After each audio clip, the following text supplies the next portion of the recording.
நம்முடைய இரண்டாவது ஜனாதிபதி, நம் நாட்டுடைய ஜனாதிபதி ராதாகிருஷ்ணன் ஐயா அவர்களுடைய பிறந்தநாள் தினத்தை நம்ம டீச்சர்ஸ் டே, ஆசிரியர்கள் தினமாக நம்ம கொண்டாடுறோம். அதற்கான முக்கிய காரணம் என்னன்னா,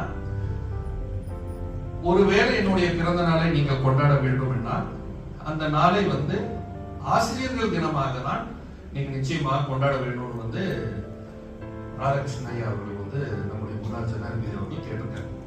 சோ அது ஏன் அப்படின்னு பார்க்கும்போது, அவர் சொல்லியிருக்கிற விஷயம், சிற்பிகளாக ஆசிரியர்களால் தான் நம்மளை செதுக்கி ஒரு அழகிய சிலையாக உருவாக்க முடியும் அப்படின்னு அவர் சொல்லியிருக்கார். அதே போல் இந்த நாட்டை கட்டமைப்பதில் முக்கிய பங்கும், கட்டமைத்து கொண்டு போவதில் முக்கிய பங்கும் இந்த மாணவ செல்வங்களுக்கு இருக்குதுன்னா, அவங்களை கட்டமைத்து வெளியே கொண்டு வரக்கூடிய பங்கும் இந்த ஆசிரியர்கள்கிட்ட தான் இருக்குன்னு அவர் சொல்லியிருக்காரு.